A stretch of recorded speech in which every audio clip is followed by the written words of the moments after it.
I'm awake, yet I feel unconscious, like after a bad hangover. A really bad hangover.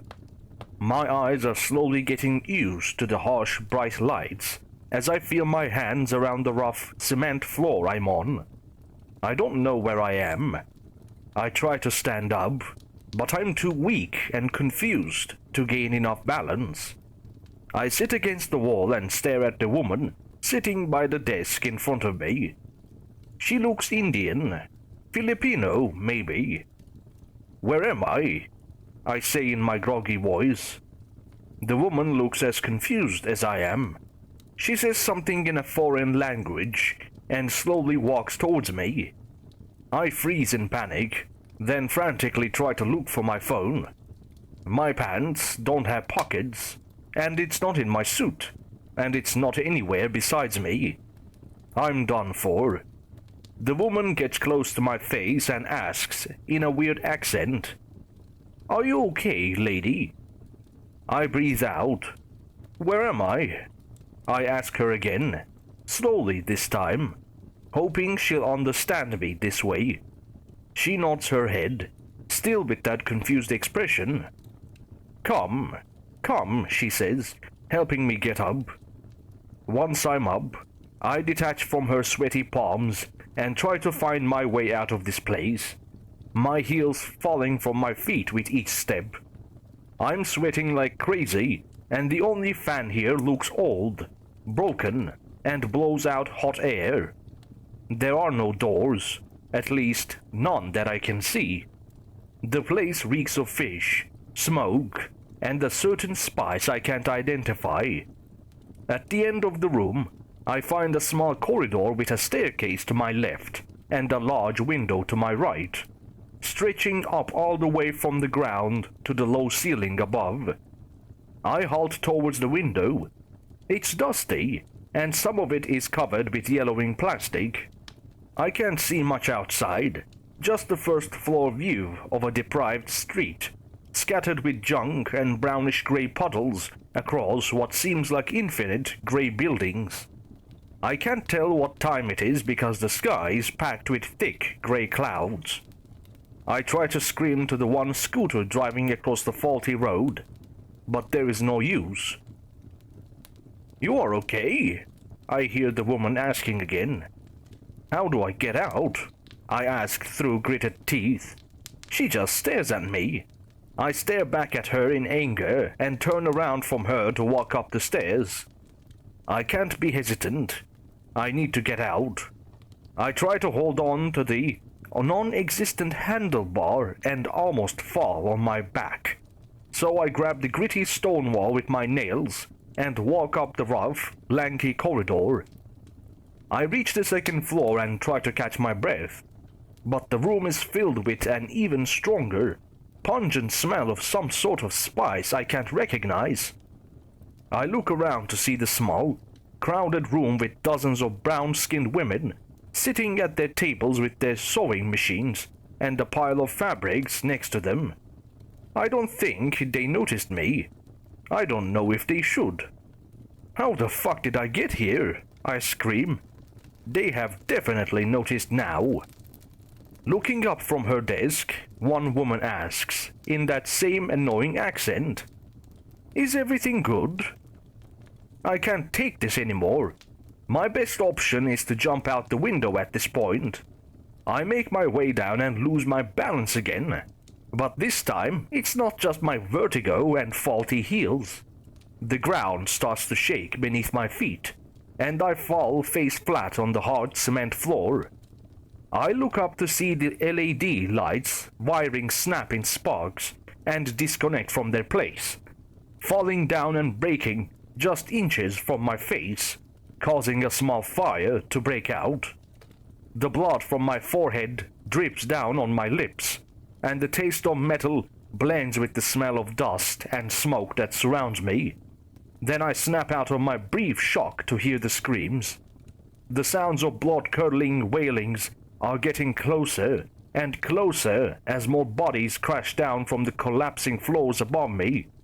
I don't need to know their language to understand how they are crying for help from the depths of their stomachs.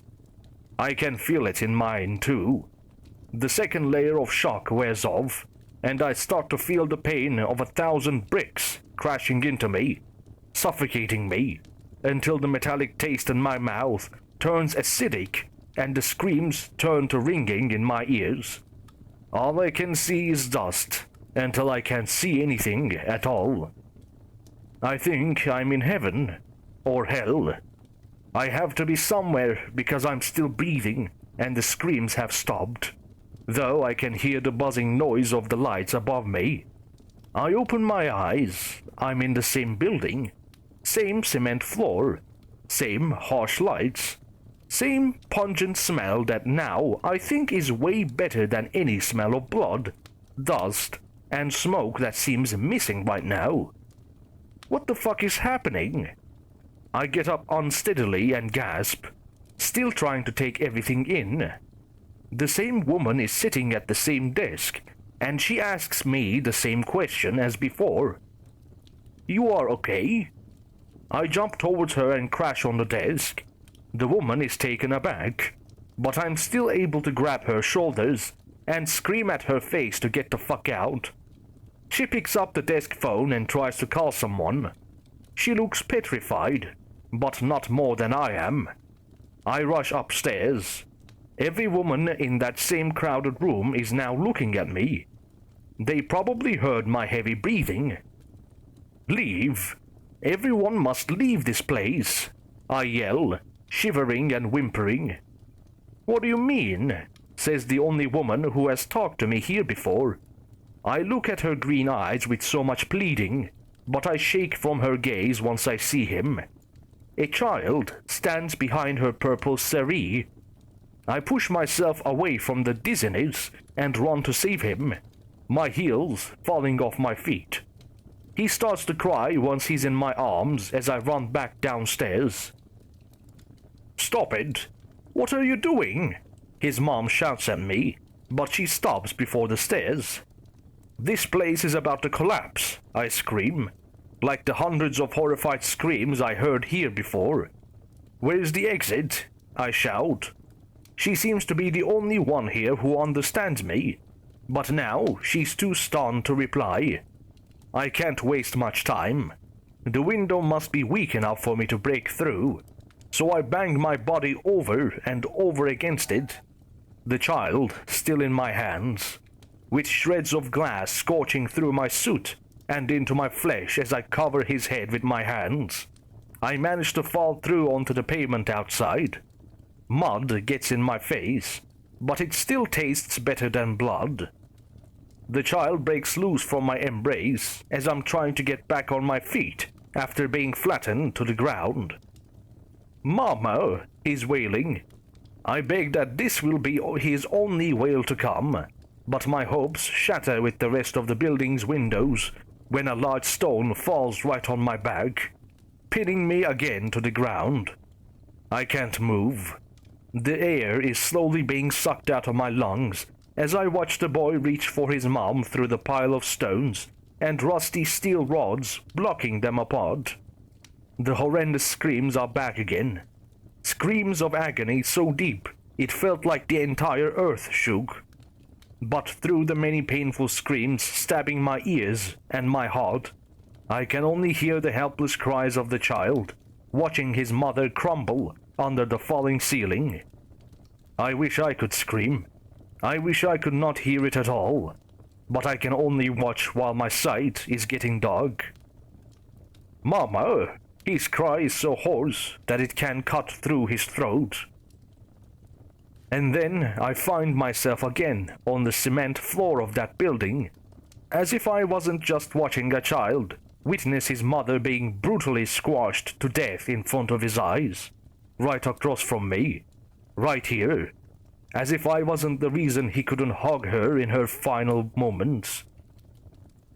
I watched every movie with this sort of shitty time loop trope, Groundhog Day and such. I know the drill. You wake up on the same day over and over, and you have to find out why you're stuck in it while you die every single time. But unlike those movies, I can't afford to fuck around and try to sleep with my ex or run around naked. I know. I can't believe this either. I would too think this is just a nightmare if the pain and hurt I felt each time didn't feel so real. Too real. I can't bear to live through those horrors again of people's bodies crashing down on me, splatting their blood on my face, before I, myself, also experience their pain of being crashed under what feels like a ton of stones. I can't do it all over again. I get on all fours and get up as fast as I can. There is no time for being dizzy and unbalanced. I reach the desk and shout at the woman before she can ask me anything. Call an ambulance. Call the police. Where is the exit? Is there an exit? She looks shocked. I don't have time for this. I decide to go straight to the one person here I'm convinced can almost understand me, so I head to the second floor. Where is the emergency exit? I shout, begging that she would understand me. There is an exit down here. What happened? She answers, mumbling. I have no time to be relieved. We need to get everyone out of here. Come on. She doesn't move a muscle. The women around her stare in confusion. Do you understand me? Now. We can't leave. We have to work, she says with a smile.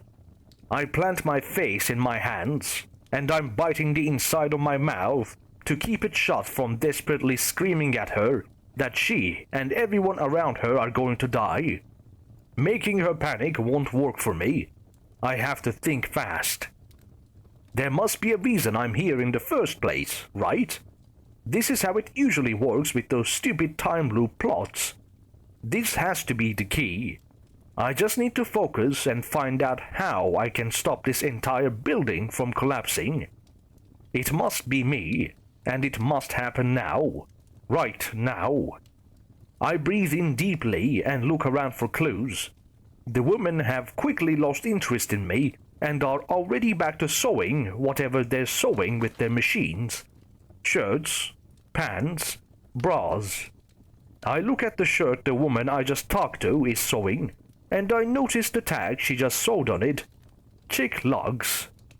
That's me. I point at it and say, I work for this company.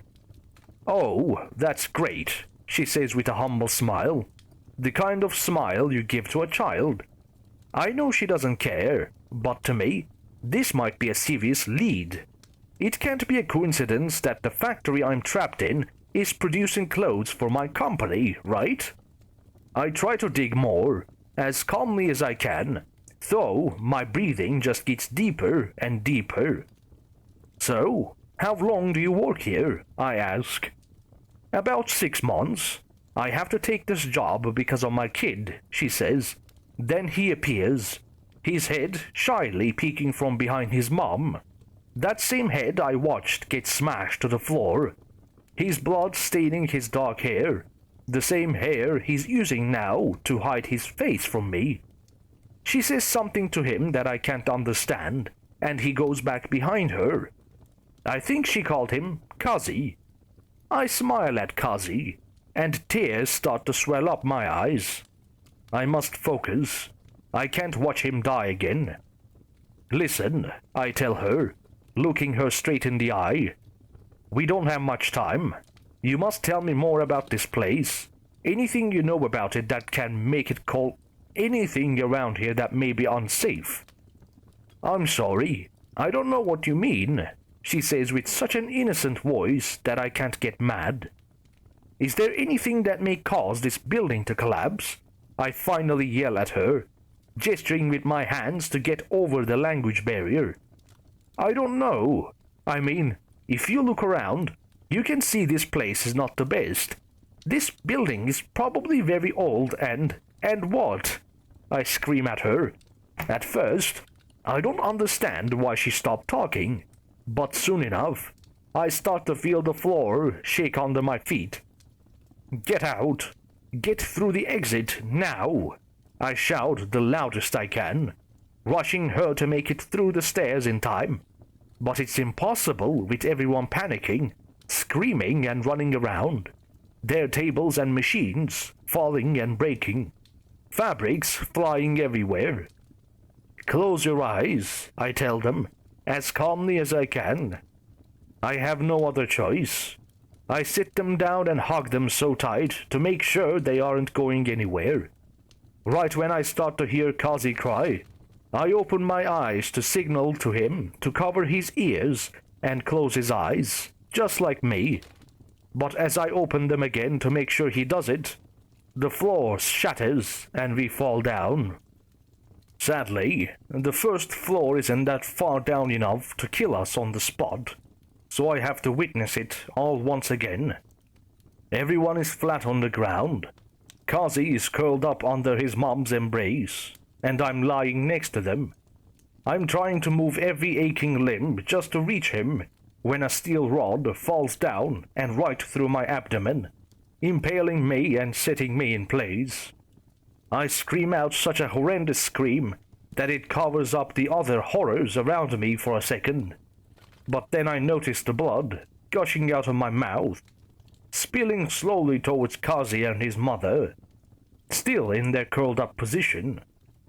I can't see anything through the dust and smoke everywhere, but I'm begging that they don't open their eyes.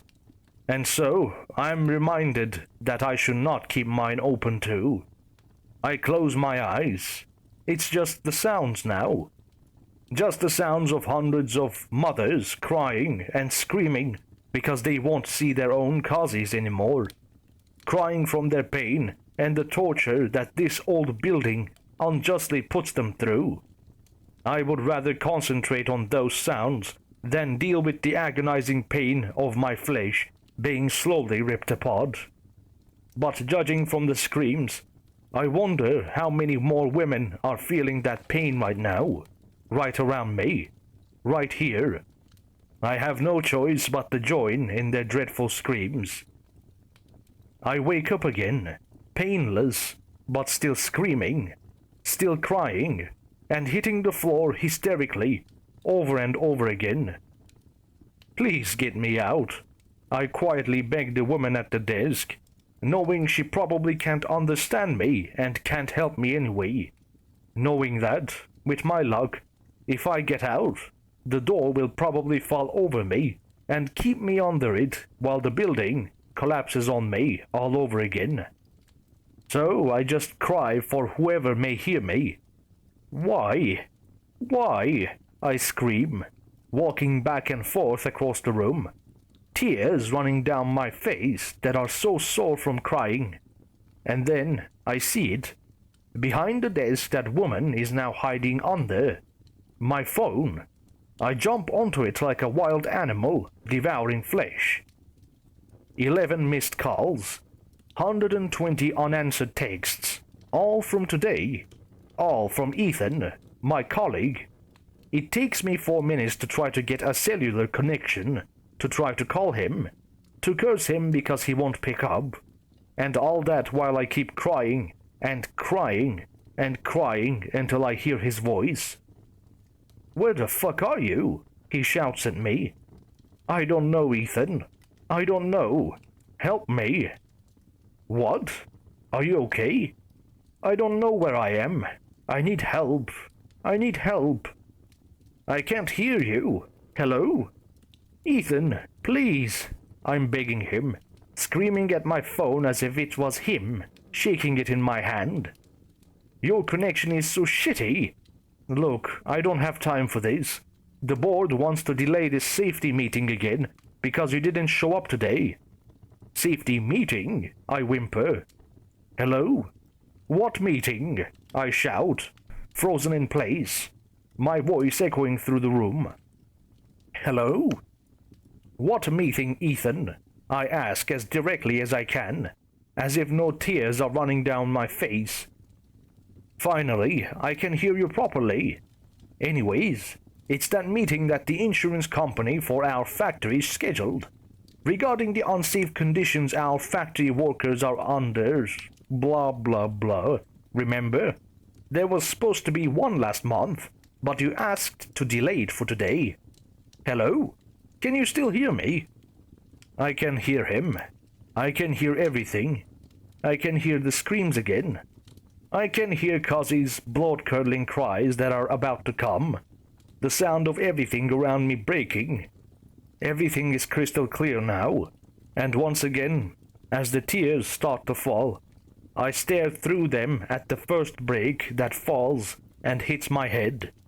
The first of many more to come.